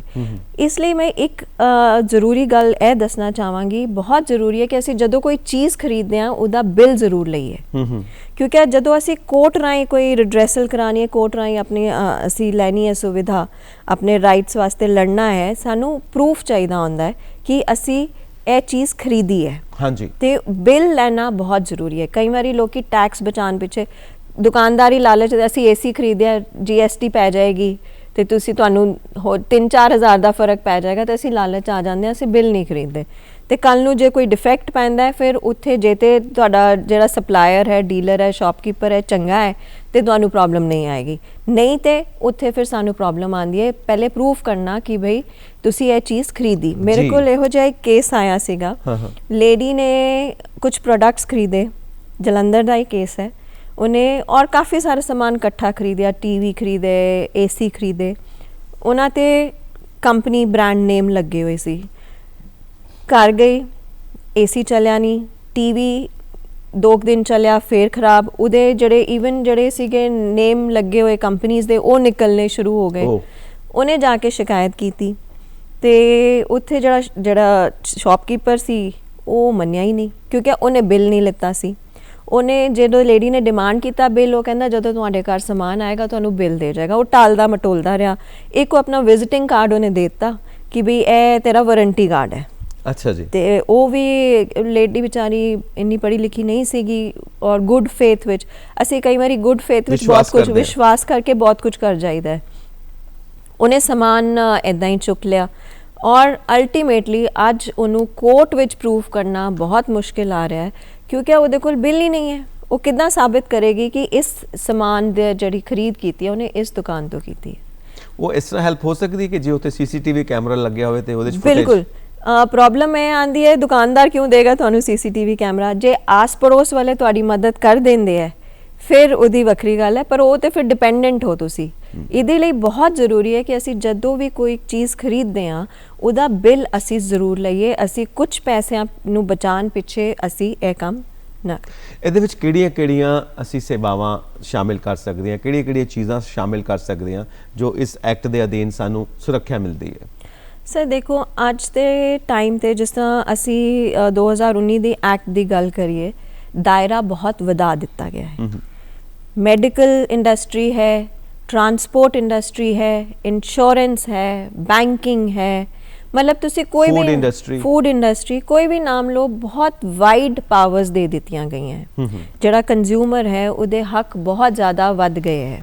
मतलब ਉਹ ਕਿਸੇ ਵੀ ਜਿੱਥੇ ਵੀ ਉਹਦੇ ਨਾਲ ਧੋਖਾ ਹੁੰਦਾ ਹੈ, ਕਿਸੇ ਕਿਸਮ ਦਾ ਧੋਖਾ, ਉਹ ਉਸ ਧੋਖੇ ਨੂੰ ਚੈਲੰਜ ਕਰ ਸਕਦਾ ਹੈ ਕਿਸੇ ਵੀ ਇੰਡਸਟਰੀ ਵਿੱਚ। ਇਨਫੈਕਟ ਆਨਲਾਈਨ ਸ਼ਾਪਿੰਗ ਵੀ ਹੁਣ ਜਿਹੜੀ ਹੈਗੀ ਹੈ ਉਹ ਨਵੇਂ ਐਕਟ ਅਧੀਨ ਜਿਹੜੀ ਹੈ ਕਵਰ ਕਰ ਦਿੱਤੀ ਗਈ ਹੈ। ਆਨਲਾਈਨ ਆਫਲਾਈਨ ਦੋਨੋਂ? ਆਨਲਾਈਨ ਆਫਲਾਈਨ ਦੋਨੋਂ ਜੀ। ਆਫਲਾਈਨ ਤੇ ਪਹਿਲੇ ਵੀ ਸੀ, ਆਨਲਾਈਨ ਨਵਾਂ ਜਿਹੜਾ ਅਸੀਂ ਅਮੈਂਡਮੈਂਟ ਦੀ ਗੱਲ, ਨਵੇਂ ਐਕਟ ਦੀ ਗੱਲ ਕਰ ਰਹੇ ਸੀ 2019 ਵਿੱਚ ਜਿਹੜਾ ਆਇਆ ਹੈ, ਉਹਦੇ ਵਿੱਚ ਬਹੁਤ ਜ਼ਿਆਦਾ ਪਾਵਰਸ ਦੇ ਦਿੱਤੀਆਂ ਗਈਆਂ। ਸਭ ਤੋਂ ਅਹਿਮ ਜਿਹੜੀ ਚੀਜ਼ ਇਸ ਐਕਟ ਦੇ ਅਧੀਨ, ਨਵੇਂ ਐਕਟ ਦੇ ਅਧੀਨ ਹੈ ਕਿ ਜਿੱਥੇ ਉਪਭੋਗਤਾ ਆਪ ਰਹਿੰਦਾ ਹੈ ਉਹ ਉੱਥੋਂ ਕੇਸ ਫਾਈਲ ਕਰ ਸਕਦਾ ਹੈ। ਪਹਿਲੇ ਕੀ ਹੁੰਦਾ ਸੀ, ਜਿੱਥੇ ਜੋ ਦੂਸਰਾ ਜਿਹਦੀ ਸਰਵਿਸ ਜਾਂ ਜਿੱਥੋਂ ਗੁੱਡਸ ਲੈ ਰਹੇ ਹੋ ਉਹਨਾਂ ਦਾ ਆਫਿਸ ਹੈ, ਜਿਸ ਤਰ੍ਹਾਂ ਇੰਸ਼ੋਰੈਂਸ ਕਈ ਵਾਰੀ ਹੈੱਡ ਆਫਿਸ ਕਿਤੇ ਹੋਰ ਹੈ, ਬ੍ਰਾਂਚ ਆਫਿਸ ਕਿਤੇ ਹੋਰ ਹੈ, ਤੁਹਾਨੂੰ ਉੱਥੇ ਜਾ ਕੇ ਕੇਸ ਕਰਨਾ ਪੈਂਦਾ ਸੀ। ਪਰ ਹੁਣ ਨਵੇਂ ਐਕਟ ਅਧੀਨ ਜਿਹੜਾ ਹੈ, ਕੰਜ਼ਿਊਮਰ ਉਪਭੋਗਤਾ ਜਿੱਥੇ ਰਹਿੰਦਾ ਹੈ ਉਹ ਆਪਣੀ ਰਹਿਣ ਦੀ ਜਗ੍ਹਾ 'ਤੇ ਜਾਂ ਜਿੱਥੇ ਕੰਮ ਕਰਦਾ ਹੈ ਉੱਥੋਂ ਕੇਸ ਫਾਈਲ ਕਰ ਸਕਦਾ ਹੈ।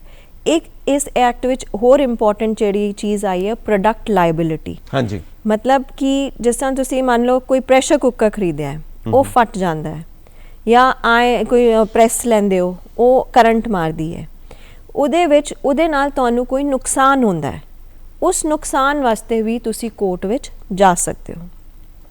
ਇਸ ਤੋਂ ਇਲਾਵਾ ਜਿਹੜਾ ਨਵਾਂ ਐਕਟ ਹੈ ਉਹਦੇ ਵਿੱਚ ਮੀਡੀਏਸ਼ਨ ਦੀ ਪ੍ਰੋਵੀਜ਼ਨ ਦਿੱਤੀ ਗਈ ਹੈ। ਮੀਡੀਏਸ਼ਨ ਕੀ ਹੁੰਦੀ ਹੈ, ਬਹੁਤ ਅਹਿਮ ਰੋਲ ਪਲੇ ਕਰਦੀ ਹੈ ਅੱਜ ਦੇ ਇਨਫੈਕਟ ਕੰਜ਼ਿਊਮਰ ਨਹੀਂ, ਹਰ ਕਿਸਮ ਦੇ ਕੇਸਿਸ ਵਿੱਚ ਜਿੱਥੇ ਤੁਸੀਂ ਆਪਸੀ ਸਮਝੌਤੇ ਨਾਲ ਬੈਠ ਕੇ ਇੱਕ ਮੀਡੀਏਟਰ ਅਪਾਇੰਟ ਹੁੰਦਾ ਹੈ, ਆਪਸੀ ਸਮਝੌਤੇ ਨਾਲ ਤੁਹਾਡਾ ਕੇਸ ਜਿਹੜਾ ਹੈ ਉਹਨੂੰ ਸੋਲਵ ਕਰਵਾਉਣ ਦੀ ਕੋਸ਼ਿਸ਼ ਕਰਦਾ ਹੈ। ਇਹਦੇ ਵਿੱਚ ਪੈਸੇ ਵੀ ਬਚਦੇ ਹੈ, ਟਾਈਮ ਬਚਦਾ ਹੈ, ਕਿਉਂਕਿ ਕੰਜ਼ਿਊਮਰ ਕੋਰਟ ਵਿੱਚ ਪੈਸੇ ਦੀ ਇੰਨੀ ਇਨਵੋਲਵਮੈਂਟ ਨਹੀਂ ਹੁੰਦੀ, ਕੋਰਟ ਫੀ ਇੰਨੀ ਨਹੀਂ ਹੈਗੀ, ਪਰ ਟਾਈਮ ਬੜਾ ਬਚ ਜਾਂਦਾ ਹੈ ਔਰ ਇੱਕ ਆਪਸੀ ਸਮਝੌਤੇ ਨਾਲ ਆਪਸ ਵਿੱਚ ਇੱਕ ਰਜ਼ਾਮੰਦੀ ਬਣੀ ਰਹਿੰਦੀ ਹੈ, ਇਮੇਜ ਠੀਕ ਰਹਿੰਦੀ ਹੈ। ਕਿਉਂਕਿ ਦੇਖੋ ਜਿਹੜਾ ਸੈਲਰ ਹੈ ਉਹ ਵੀ ਚਾਹੇਗਾ ਕਿ ਮਾਰਕੀਟ ਵਿੱਚ ਉਹਦੀ ਜਿਹੜੀ ਹੈਗੀ ਹੈ ਇਮੇਜ ਠੀਕ ਬਣੀ ਰਹੇ, ਉਹਦੀ ਸੈਲਿੰਗ, ਕਿਉਂਕਿ ਡਿਪੈਂਡ ਕਰੇਗੀ ਜਦੋਂ ਇੱਕ ਕੋਈ ਗਲਤ ਚੀਜ਼ ਆਏਗੀ ਮਾਰਕੀਟ ਵਿੱਚ, ਉਹਦੇ ਜਿਹੜਾ ਹੈਗਾ ਨਾਮ ਖਰਾਬ ਹੋਏਗਾ। ਜੀ, मतलब हर तरह की सर्विस, हर तरह की चीज़ ये रखी गई है, इस करके कंज्यूमर को पूरी जानकारी होनी चाहिए कि कित्थे अपने हकों की वरतों कर सकता है। इस वक्त असीं इस गीत के नाल जुड़ते हैं, उस तो बाद असीं परतते हैं अपने चर्चा के उत्ते।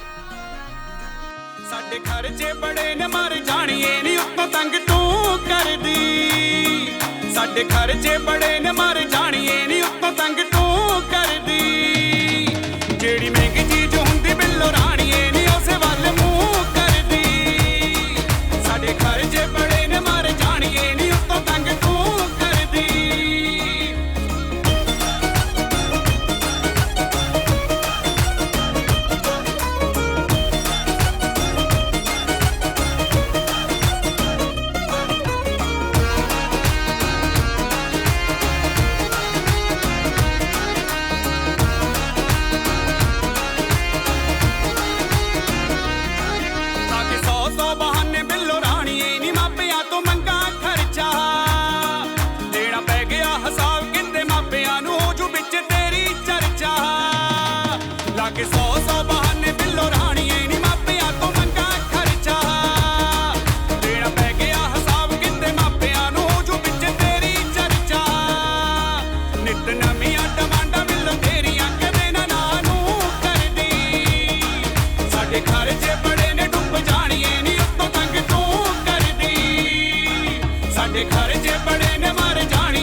ਹੋ ਕੇ ਚੰਡੀਗੜ੍ਹ ਮੌਜਾਂ ਹਰ ਵੀਕ ਕਰਦੇ ਸਾਡਾ ਵੇਖ ਕੇ ਫੰਕਸ਼ਨ ਸੋਹਣੀਏ ਨਹੀਂ ਰਹਿੰਦੇ ਨੇ ਸ਼ਰੀਕ ਸੜਦੇ ਅਸੀਂ ਯਾਰ ਵੇਲੀ ਇਕੱਠੇ ਹੋ ਕੇ ਚੰਡੀਗੜ੍ਹ ਮੌਜਾਂ ਹਰ ਵੀਕ ਕਰਦੇ ਸਾਡਾ ਵੇਖ ਕੇ ਫੰਕਸ਼ਨ ਸੋਹਣੀਏ ਨਹੀਂ ਰਹਿੰਦੇ ਨੇ ਸ਼ਰੀਕ ਸੜਦੇ ਮੂੰਹ ਮਿੱਤਰਾਂ ਨਾਲ ਇੰਨਾ ਸਾਡਾ ਪੈ ਗਿਆ ਨਾ ਛੱਡਣੇ ਨੂੰ ਰੂਹ ਕਰਦੀ ਸਾਡੇ ਖਰਚੇ ਬੜੇ ਨੇ ਡੁੱਬ ਜਾਣੀਏ ਨਹੀਂ ਉੱਤੋਂ ਤੰਗ ਤੂੰ ਕਰਦੀ ਸਾਡੇ ਖਰਚੇ ਬੜੇ ਨੇ ਮਰ ਜਾਣੀਏ ਨਹੀਂ ਉੱਤੋਂ ਤੰਗ ਤੂੰ ਕਰਦੀ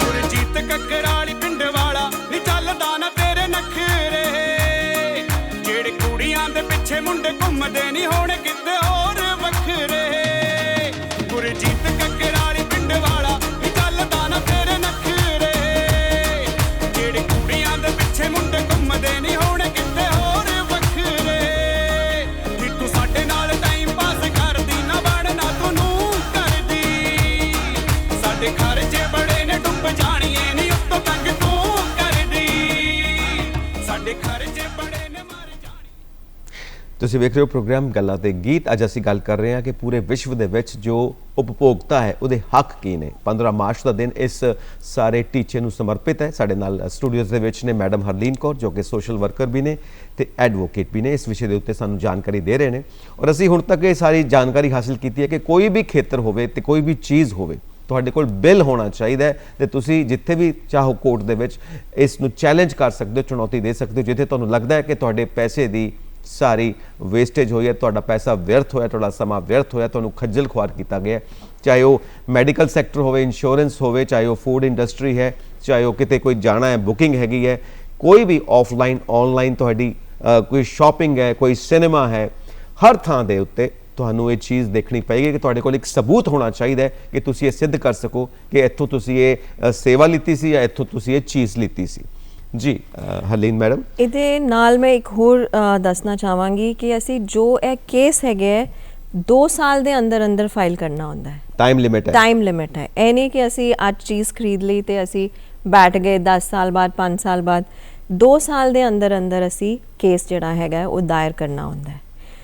ਸਟੇਟ ਕਮਿਸ਼ਨ ਜਿਸ ਤਰ੍ਹਾਂ ਮੈਂ ਕਹਿ ਰਹੀ ਸੀ ਕਿ 3 ਤਰ੍ਹਾਂ ਦੀ ਕੋਰਟਸ ਹੈਗੀਆਂ, 3 ਲੈਵਲ ਤੇ ਕੋਰਟਸ ਹੈਗੀਆਂ। ਡਿਸਟ੍ਰਿਕਟ ਜਿਹੜਾ ਕਮਿਸ਼ਨ ਹੈਗਾ ਉਹਦੀ ਜਿਹੜੀ ਪਿਕੂਨਰੀ ਜਿਹੜੀ ਵੈਲਿਊ ਹੈਗੀ ਹੈ, ਮਤਲਬ ਜਿਹੜਾ ਪ੍ਰੋਡਕਟ ਤੁਸੀਂ ਜੋ ਚੀਜ਼ ਖਰੀਦੀ ਹੈ ਜਾਂ ਸਰਵਿਸਿਜ਼ ਲਈ ਹੈ, ਹਾਂਜੀ ਜਿਹੜੀ ਚੀਜ਼ ਖਰੀਦੀ ਹੈ ਉਹਦੀ ਜਿਹੜੀ ਕੀਮਤ ਹੈਗੀ ਹੈ ਉਹ ਕਿੰਨੀ ਹੈ ਉਹ ਡਿਸਾਈਡ ਕਰਦੀ ਹੈ। ਉਹਦਾ ਹੈਗਾ ਕਿ ਜਿਹੜਾ ਮਤਲਬ ਤੁਸੀਂ 50 ਲੱਖ ਤੱਕ ਦਾ ਸਮਾਨ ਜਿਹੜਾ ਹੈ ਜਾਂ ਸਰਵਿਸ ਹੈਗੀ ਹੈ ਉਹਨੂੰ ਤੁਸੀਂ ਡਿਸਟ੍ਰਿਕਟ ਕਮਿਸ਼ਨ ਵਿੱਚ ਚੈਲੰਜ ਕਰ ਸਕਦੇ ਹੋ। 50 ਲੱਖ ਤੋਂ 2 ਕਰੋੜ ਤੱਕ ਦਾ ਜਿਹੜਾ ਹੈਗਾ ਉਹ ਸਟੇਟ ਕਮਿਸ਼ਨ ਹੈਗਾ, ਜਿਹੜਾ ਕਿ ਆਪਾਂ ਪੰਜਾਬ ਦੀ ਗੱਲ ਕਰੀਏ ਚੰਡੀਗੜ੍ਹ ਹੈਗਾ, ਤੇ ਨੈਸ਼ਨਲ ਕਮਿਸ਼ਨ ਜੋ ਕਿ ਦਿੱਲੀ ਵਿੱਚ ਹੈਗਾ।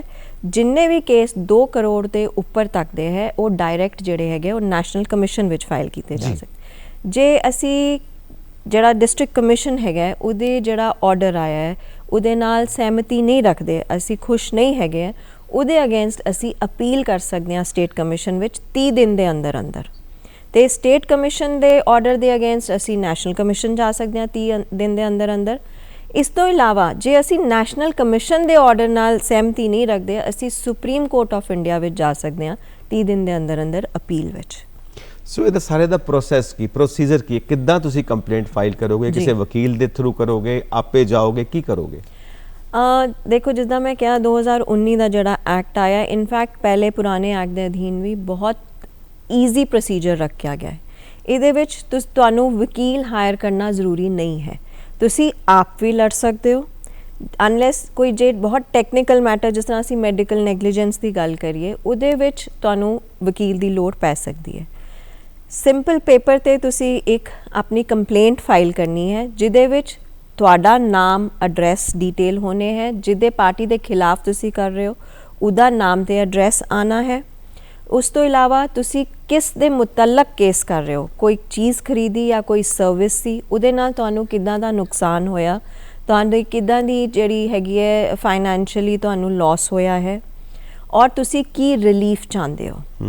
ਉਹ ਬਹੁਤ ਜਿਹੜਾ ਹੈ ਅਹਿਮੀਅਤ ਰੱਖਦਾ ਹੈ ਕਿ ਕਿਆ ਤੁਸੀਂ ਉਸ ਪ੍ਰੋਡਕਟ ਨੂੰ ਚੇਂਜ ਕਰਨਾ ਚਾਹੁੰਦੇ ਹੋ ਜਾਂ ਉਸ ਪ੍ਰੋਡਕਟ ਦੀ ਕੀਮਤ ਵਾਪਸ ਲੈਣਾ ਚਾਹੁੰਦੇ ਹੋ ਜਾਂ ਉਸ ਪ੍ਰੋਡਕਟ ਦੇ ਕੀਮਤ ਦੇ ਕੁਝ ਹੋਰ ਲੈਣਾ ਚਾਹੁੰਦੇ, ਤੁਹਾਨੂੰ ਕੀ ਰਿਲੀਫ ਚਾਹੀਦਾ ਹੈ ਤੁਸੀਂ ਉਹਦੇ ਵਿੱਚ ਮੈਂਸ਼ਨ ਕਰਨਾ ਹੈ।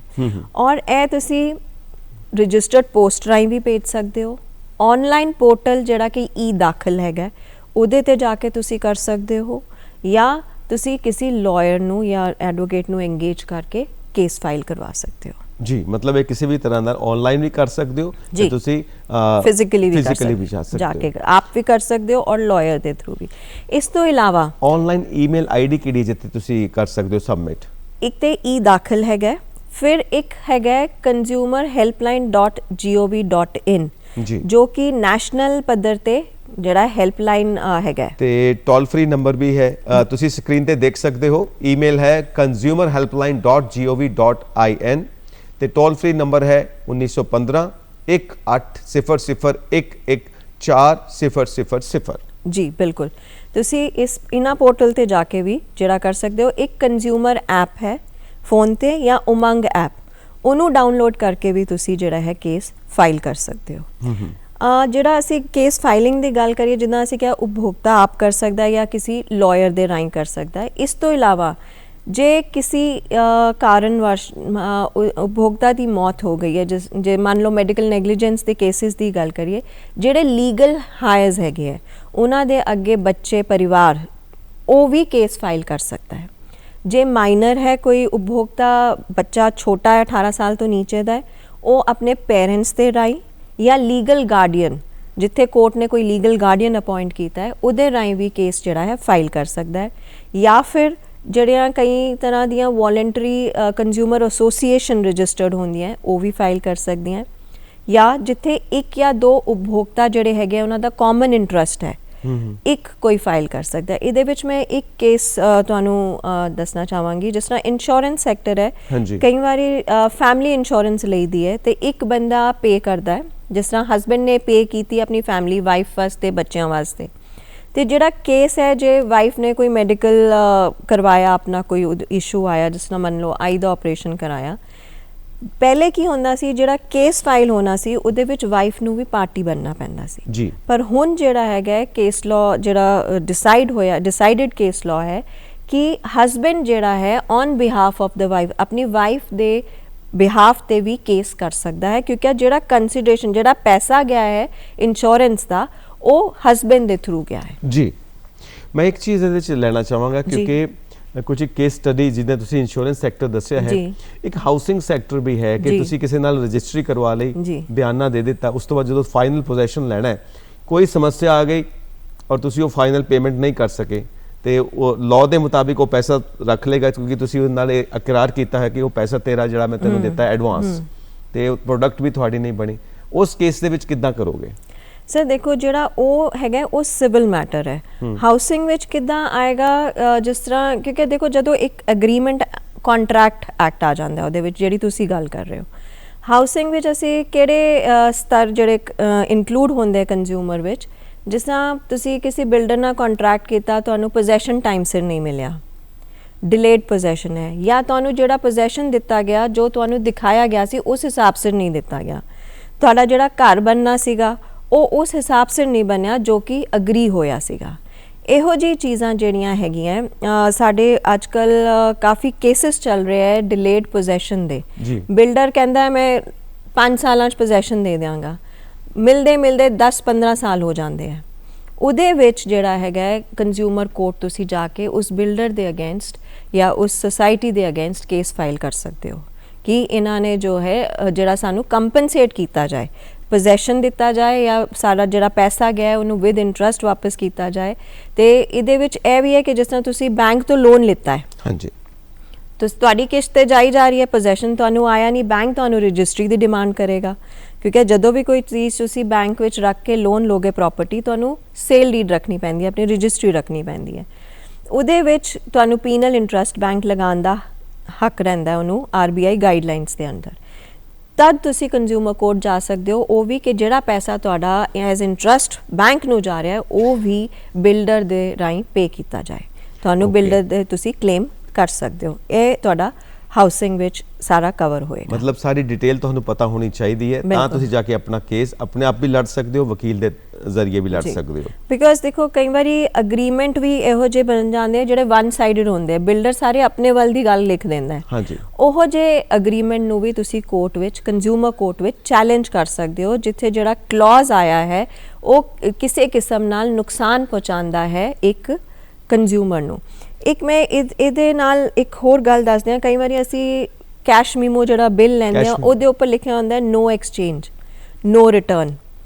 ਲੀਗਲ ਵਿੱਚ ਉਹਦੀ ਕੋਈ ਵੈਲਿਊ ਨਹੀਂ ਹੈ, ਤੁਸੀਂ ਉਹਨੂੰ ਚੈਲੰਜ ਕਰ ਸਕਦੇ ਹੋ। ਜੀ ਬਿਲਕੁਲ, ਬਿਕਾਜ਼ ਤੁਹਾਡਾ ਰਾਈਟ ਹੈ ਅੰਡਰ ਦ ਕੰਜ਼ਿਊਮਰ ਐਕਟ। ਔਰ ਇੱਕ ਚੀਜ਼ ਮੈਂ ਦੇਖ ਰਿਹਾ ਸੀ, ਇੱਕ ਪੁਆਇੰਟ ਸੀਗਾ ਕਿ ਜਿਵੇਂ ਦੋ ਬਿਜ਼ਨਸਮੈਨ ਨੇ, ਜੀ, ਇੱਕ ਆਪਣੀ ਪ੍ਰੋਡਕਟ ਬਣਾ ਕੇ ਵੇਚਦਾ ਹੈ ਤੇ ਦੂਜੇ ਕੋਲੋਂ ਕੱਚਾ ਮਾਲ ਲੈਂਦਾ ਹੈ, ਜੀ, ਉਹ ਵੀ ਕੰਜ਼ਿਊਮਰ ਦੀ ਕੈਟਾਗਰੀ ਚ ਆਏਗਾ ਜਾਂ ਉਹ ਜੇ ਉੱਤੇ ਕਿਤੇ ਕੰਟਰੈਕਟ ਉਹਦਾ ਟੁੱਟਦਾ ਹੈ, ਕੰਟਰੈਕਟ ਖਰਾਬ ਹੁੰਦਾ, ਉਹ ਸਿਵਲ ਮੈਟਰ ਬਣ ਜਾਏਗਾ?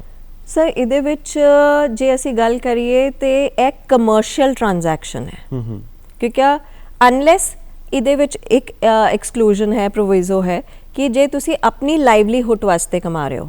ਆਬਵੀਅਸਲੀ ਦੇਖੋ ਜਦੋਂ ਬਹੁਤ ਲਾਰਜ ਪੱਧਰ ਤੇ ਕੋਈ ਕੰਮ ਹੋ ਰਿਹਾ ਉਹ ਕਮਰਸ਼ੀਅਲ ਹੈ, ਤੁਸੀਂ ਇੱਕ ਆਪਣਾ ਰॉ ਮਟੀਰੀਅਲ ਖਰੀਦ ਰਹੇ ਹੋ, ਅੱਗੇ ਸੈਲ ਕਰ ਰਹੇ ਹੋ, ਸੈਲਿੰਗ ਤੁਹਾਡਾ ਮੋਟਿਵ ਹੈ। ਪਰ ਜੇ ਤੁਸੀਂ ਆਪਣੀ ਲਾਈਵਲੀਹੁੱਡ ਵਾਸਤੇ ਔਰ ਸੈਲਫ ਐਮਪਲੋਇਮੈਂਟ ਕਰ ਰਹੇ ਹੋ ਤਾਂ ਉਹ ਕੰਜ਼ਿਊਮਰ ਐਕਟ ਵਿੱਚ ਆਏਗਾ। ਪਰ ਉਹਦੇ ਵਿੱਚ ਫਿਰ ਕੋਰਟ ਜਿਹੜਾ ਸਰਕਮਸਟੈਂਸ਼ੀਅਲ ਐਵੀਡੈਂਸ, ਕਈ ਚੀਜ਼ਾਂ ਦੇਖਣੀਆਂ ਪੈਣੀਆਂ ਕਿ ਜਿੱਦਾਂ ਉਹਦੇ ਵਿੱਚ ਕਿੰਨੇ ਬੰਦੇ ਐਮਪਲੋਇਡ ਹੈ, ਕਿਸ ਪੱਧਰ ਦਾ ਉਹਦੀ ਸੈਲਿੰਗ ਹੈ। ਜੇ ਸਮਾਲ ਸਕੇਲ ਹੈ ਉਹ ਸੈਲਫ ਐਮਪਲੋਇਮੈਂਟ ਵਾਸਤੇ ਹੈ, ਲਾਈਵਲੀਹੁੱਡ ਵਾਸਤੇ ਹੈ, ਉਹ ਕੰਜ਼ਿਊਮਰ ਹੈ, ਉਪਭੋਗਤਾ ਹੈ। ਪਰ ਜੇ ਉਹ ਕਮਰਸ਼ੀਅਲ ਟ੍ਰਾਂਜੈਕਸ਼ਨ ਵਾਸਤੇ ਕਰ ਰਿਹਾ ਹੈ, ਉਹਨੂੰ ਕਿਸੇ ਕਿਸਮ ਦਾ ਫਾਇਦਾ, ਪ੍ਰੋਫਿਟ ਆ ਰਿਹਾ ਉਸ ਟ੍ਰਾਂਜੈਕਸ਼ਨ ਤੋਂ, ਫਿਰ ਉਹ ਕੰਜ਼ਿਊਮਰ ਨਹੀਂ ਹੈ। ਬਿਲਕੁਲ ਜੀ, ਦਰਸ਼ਕਾਂ ਨੂੰ ਦੱਸਣਾ ਚਾਹਾਂਗੇ ਕਿ ਇੱਥੇ ਬੜੀ ਬਰੀਕ ਜੀ ਰੇਖਾ ਹੁੰਦੀ ਹੈ। ਉਹੀ ਚੀਜ਼ ਜਿਹੜੀ ਹੈ ਕੰਜ਼ਿਊਮਰ ਐਕਟ ਬਣ ਜਾਂਦੀ ਹੈ, ਉਹੀ ਚੀਜ਼ ਜਿਹੜੀ ਹੈ ਸਿਵਲ ਕੋਰਟ ਦੇ ਵਿੱਚ ਮੈਟਰ ਬਣ ਜਾਂਦੀ ਹੈ। ਹੁਣ ਇੱਥੇ ਆ ਕੇ ਤੁਹਾਨੂੰ ਕਿਸੇ ਨਾ ਕਿਸੇ ਵਕੀਲ ਦੀ, ਕਿਸੇ ਲੀਗਲ ਬ੍ਰੇਨ ਦੀ ਲੋੜ ਪੈਂਦੀ, ਕਿਸੇ ਕਾਨੂੰਨੀ ਜਾਣਕਾਰ ਮਾਹਿਰ ਦੀ ਲੋੜ ਪੈਂਦੀ ਹੈ ਕਿ ਕਿੱਥੇ ਜਾ ਕੇ ਤੁਸੀਂ ਕੰਜ਼ਿਊਮਰ ਐਕਟ ਦੇ ਅਧੀਨ ਇਹ ਕੇਸ ਕਰ ਸਕਦੇ ਹੋ ਤੇ ਕਿੱਥੇ ਜਾ ਕੇ ਸਿਵਲ ਮੈਟਰ ਬਣੇਗਾ। ਇਸ ਕਰਕੇ ਤੁਹਾਨੂੰ ਇਹ ਜਾਣਕਾਰੀ ਬਹੁਤ ਗਹਿਰਾਈ 'ਚ ਹੋਣੀ ਚਾਹੀਦੀ ਹੈ, ਤਾਂ ਹੀ ਤੁਸੀਂ ਕੇਸ ਲੜ ਸਕਦੇ ਹੋ, ਤਾਂ ਹੀ ਤੁਸੀਂ ਕੇਸ ਜਿੱਤ ਸਕਦੇ ਹੋ। ਜੇ ਆਪਾਂ ਵਕੀਲ ਕਰਦੇ ਹਾਂ ਜੀ ਤੇ ਇਹ ਤੇ ਫਿਰ ਵਕੀਲ ਦੀ ਫੀਸ ਹੀ ਇੰਨੀ ਹੋ ਗਈ, ਫਿਰ ਉਹਨੇ ਦੀ ਤਾਂ ਚੀਜ਼ ਨਹੀਂ ਹੋਣੀ, ਫਿਰ ਕਿੱਦਾਂ ਕਰਾਂਗੇ ਅਸੀਂ? ਬਿਲਕੁਲ, ਇਹਦੇ ਵਾਸਤੇ ਵੀ ਸਰਕਾਰ ਨੇ ਪ੍ਰੋਵੀਜ਼ਨ ਬਣਾਇਆ ਹੈ। ਡਿਸਟ੍ਰਿਕਟ ਲੀਗਲ ਸਰਵਿਸਿਜ਼ ਅਥਾਰਟੀ ਹੈ, ਜੇ ਆਪਾਂ ਜਲੰਧਰ ਡਿਸਟ੍ਰਿਕਟ ਦੀ ਗੱਲ ਕਰੀਏ, ਹਰ ਡਿਸਟ੍ਰਿਕਟ ਪੱਧਰ ਤੇ ਹੈ, ਇਨਫੈਕਟ ਸਟੇਟ ਲੈਵਲ ਤੇ ਵੀ ਹੈ, ਨੈਸ਼ਨਲ ਲੈਵਲ ਤੇ ਵੀ ਹੈ। ਡਿਸਟ੍ਰਿਕਟ ਲੀਗਲ ਸਰਵਿਸਿਜ਼ ਅਥਾਰਟੀ ਦਾ ਕੰਮ ਹੈ ਕਿ ਉਹ ਲੋਕਾਂ ਨੂੰ free of cost legal advice, legal facility, ਕੋਈ ਕੇਸ ਚੱਲਦਾ ਹੈ ਜਾਂ ਕੋਈ ਕੇਸ ਪਾਣਾ ਹੈ, ਕੋਈ ਕਿਸਮ ਲੀਗਲ ਐਡਵਾਈਸ ਚਾਹੀਦੀ ਹੈ, ਉਹਨਾਂ ਨੂੰ ਫ੍ਰੀ ਆਫ ਕਾਸਟ ਦਿੰਦਾ ਹੈ। ਜਿਹੜੀ ਵਕੀਲ ਦੀ ਫੀਸ ਹੈ ਉਹ ਡਿਪਾਰਟਮੈਂਟ ਦਿੰਦਾ ਹੈ। ਉਪਭੋਗਤਾ ਨੂੰ ਕਿਸੇ ਕਿਸਮ ਦੀ ਕੋਈ ਵੀ ਫੀਸ ਨਹੀਂ ਜਾਂ ਪੈਸਾ ਨਹੀਂ ਦੇਣਾ ਹੁੰਦਾ। ਸੋ ਇੱਕ ਬਹੁਤ ਆਸਾਨ ਜਿਹਾ ਪ੍ਰੋਵੀਜ਼ਨ ਬਣਾਇਆ ਗਿਆ ਹੈ ਕਿ ਕੋਈ ਵੀ ਵਾਂਝਾ ਨਾ ਰਹੇ ਆਪਣੇ ਰਾਈਟਸ ਤੋਂ ਪੈਸੇ ਦੇ ਕਾਰਨ, ਇਸ DLSA ਦੇ ਡਿਪਾਰਟਮੈਂਟ ਰਾਹੀਂ ਉਹ ਕਰ ਸਕਦੇ। DLSA ਦਾ ਪੂਰਾ ਡਿਟੇਲ ਦੇ ਦਿਓ ਥੋੜਾ, ਜਿਹੜਾ ਲੋਕਾਂ ਨੂੰ ਪਤਾ ਲੱਗੇ। ਡਿਸਟ੍ਰਿਕਟ ਲੀਗਲ ਸਰਵਿਸਿਜ਼ ਅਥਾਰਟੀ, ਹਾਂਜੀ, ਮਤਲਬ ਜਿਹੜੀ ਲੀਗਲ ਦਿੰਦੀ ਹੈ, ਲੀਗਲ ਸਰਵਿਸਿਜ਼ ਪ੍ਰੋਵਾਈਡ ਕਰਦੀ ਹੈ ਲੀਗਲ ਮੈਟਰਸ ਵਿੱਚ। ਇਹਦਾ ਕੋਈ ਹੈਲਪਲਾਈਨ ਨੰਬਰ ਕਿਤੇ ਉਹ? ਹਾਂਜੀ ਸਰ, ਇਹਦਾ ਹੈਗਾ ਜਿਹੜਾ ਜਲੰਧਰ ਦਾ ਆਪਾਂ ਕਰੀਏ 0181 22 35 775 ਜੀ, ਇਹ ਸਾਡਾ DLSA ਜਲੰਧਰ ਦਾ ਨੰਬਰ ਹੈ। ਤੁਸੀਂ ਕਿਸੇ ਕਿਸਮ ਦੀ ਵੀ ਲੀਗਲ ਐਡਵਾਈਸ ਜਿਹੜੀ ਹੈ, ਈਵਨ ਔਨ ਫੋਨ ਜਿਹੜੀ ਹੈ, ਤੁਸੀਂ ਫੋਨ ਕਰਕੇ ਲੈ ਸਕਦੇ ਹੋ, ਕਿਉਂਕਿ ਉੱਥੇ ਪੈਨਲ ਆਫ ਲਾਇਰਸ ਹੈਗੇ ਹੈ, ਫਰੰਟ ਆਫਿਸ ਹੈਗਾ ਜਿੱਥੇ ਤੁਹਾਨੂੰ ਸਾਰਾ ਟਾਈਮ ਜਿਹੜਾ ਕੋਰਟ ਦਾ ਟਾਈਮ ਹੈ ਉੱਥੇ ਕੋਈ ਨਾ ਕੋਈ ਤੁਹਾਨੂੰ ਮਿਲਦਾ ਹੈ। ਇਨਫੈਕਟ ਜਿਹੜੇ ਪੈਨਲ ਲਾਇਰਸ ਹੈ ਉਹਨਾਂ ਦੀ ਡਿਊਟੀ ਰਾਤ ਟਾਈਮ ਫੋਨ ਨੰਬਰਸ ਫਲੈਸ਼ ਕੀਤੇ ਹੋਏ ਹੈ, ਜੇ ਤੁਹਾਨੂੰ ਲੋੜ ਪੈਂਦੀ ਹੈ ਤੁਸੀਂ ਕਿਸੇ ਟਾਈਮ ਤੇ ਵੀ ਉਹਨਾਂ ਨੂੰ ਫੋਨ ਕਰ ਸਕਦੇ ਹੋ। ਮਤਲਬ ਹਰ ਡਿਸਟ੍ਰਿਕਟ ਦੇ ਵਿੱਚ DLSA ਦਾ ਇੱਕ ਆਫਿਸ ਹੈ, ਉੱਥੇ ਤੁਸੀਂ ਮੁਫਤ ਦੇ ਵਿੱਚ ਕਾਨੂੰਨੀ ਸਹਾਇਤਾ ਲੈ ਸਕਦੇ ਹੋ। ਕਾਨੂੰਨੀ ਸੇਵਾ ਅਥਾਰਟੀ ਜੇ ਆਪਾਂ ਗੱਲ ਕਰੀਏ, ਮੁਫਤ ਕਾਨੂੰਨੀ ਸੇਵਾ ਅਥਾਰਟੀ। ਔਰ ਫਿਰ ਉਹ ਤੁਹਾਡੀਆਂ ਸਾਰੀਆਂ ਕੋਖ ਕਰਨਗੇ ਕਿ ਤੁਹਾਨੂੰ ਵਾਕਈ ਚਾਹੀਦੀ ਹੈ ਕਿ ਨਹੀਂ ਚਾਹੀਦੀ ਸਹਾਇਤਾ, ਉਹਦੇ ਮੁਤਾਬਿਕ ਹੈ। ਫਿਰ ਕੁਝ ਕੈਟਾਗਰੀਜ਼ ਹੈਗੀਆਂ ਜਿਹੜੀਆਂ ਇਨਕਲੂਡਡ ਹੈ, ਜਿਸ ਤਰ੍ਹਾਂ 3 ਲੱਖ ਤੋਂ ਨੀਚੇ ਦੇ ਜਿਹੜੇ ਬੰਦੇ ਹੈ ਉਹਨਾਂ ਨੂੰ ਫ੍ਰੀ ਸਰਵਿਸ ਹੈ। ਔਰਤਾਂ ਕਿਸੇ ਵੀ ਕੈਟਾਗਰੀ ਦੀਆਂ, ਭਾਵੇਂ ਉਹ ਅਰਨਿੰਗ ਕਰਦੀਆਂ, ਉਹਨੇ ਕੋਈ ਕਮਾਈ ਹੈ ਨਹੀਂ ਹੈ, ਹਾਊਸ ਵਾਈਫ ਹੈ, ਉਹਨਾਂ ਨੂੰ, ਬੱਚਿਆਂ ਨੂੰ, ਜਿਹੜੇ ਬੰਦੇ ਜੇਲ੍ਹਾਂ 'ਚ ਹੈਗੇ ਹੈ ਜਾਂ ਹੈਂਡੀਕੈਪ ਹੈ ਫਿਜ਼ੀਕਲੀ ਜਾਂ ਮੈਂਟਲੀ, ਉਹਨਾਂ ਨੂੰ ਇਹ ਫੈਸਿਲਿਟੀ ਹੈ। ਕ੍ਰਾਈਟੇਰੀਆ ਬਣਿਆ ਹੋਇਆ। ਹੁਣ ਅਸੀਂ ਟਿਪਸ ਲਵਾਂਗੇ ਜੋ ਕੰਜ਼ਿਊਮਰ ਵਾਸਤੇ ਨੇ। ਸ਼ੁਰੂਆਤ ਕਰਾਂਗੇ ਕਿ ਵਾਰੰਟੀ ਤੇ ਗਾਰੰਟੀ ਦੇ ਵਿੱਚ ਫਰਕ ਕੀ ਹੈ, ਤੇ ਨਾਲ ਹੁਣ ਤੁਸੀਂ ਦੱਸਦੇ ਜਾਓ।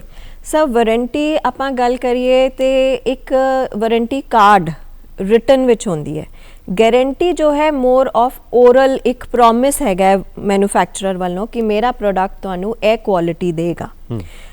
ਵਾਰੰਟੀ ਵਿੱਚ ਅਸੀਂ ਰਿਪੇਅਰ ਔਰ ਜਿਹੜੀ ਹੈਗੇ ਰਿਪਲੇਸ ਦੀ ਡਿਮਾਂਡ ਕਰ ਸਕਦੇ ਹਾਂ। ਜੇ ਅਸੀਂ ਕਈ ਵਾਰੀ ਖਰੀਦਦੇ ਹਾਂ ਸਮਾਨ ਤੇ ਉਹ ਕਹਿੰਦੇ ਪਲਾਸਟਿਕ ਕਵਰਡ ਨਹੀਂ ਹੈਗਾ ਵਾਰੰਟੀ ਵਿੱਚ, ਇਹ ਪਾਰਟ ਕਵਰਡ ਨਹੀਂ ਹੈਗਾ। ਸੋ ਪਾਰਟ ਜਿਹੜਾ ਬਦਲਾਣਾ ਹੈ ਜਾਂ ਰਿਪੇਅਰ ਕਰਾਉਣਾ ਹੈ ਉਹ ਵਾਰੰਟੀ ਤੁਹਾਨੂੰ ਦਿੰਦੀ ਹੈ। ਗਾਰੰਟੀ ਤੁਹਾਨੂੰ ਕੀ ਦਿੰਦੀ ਹੈ ਕਿ ਜੇ ਤੁਹਾਡਾ ਪ੍ਰੋਡਕਟ ਖਰਾਬ ਹੋ ਗਿਆ ਹੈ ਤੁਸੀਂ ਪੂਰਾ ਪ੍ਰੋਡਕਟ ਦਾ ਰਿਫੰਡ ਵੀ ਲੈ ਸਕਦੇ ਹੋ। ਵਾਰੰਟੀ ਵਿੱਚ ਤੁਹਾਨੂੰ ਰਿਫੰਡ ਨਹੀਂ ਆਣਾ, ਗਾਰੰਟੀ ਵਿੱਚ ਤੁਹਾਨੂੰ ਰਿਫੰਡ ਮਿਲ ਜਾਣਾ ਜੋ ਤੁਸੀਂ ਪੈਸਾ ਖਰਚਿਆ ਹੈ।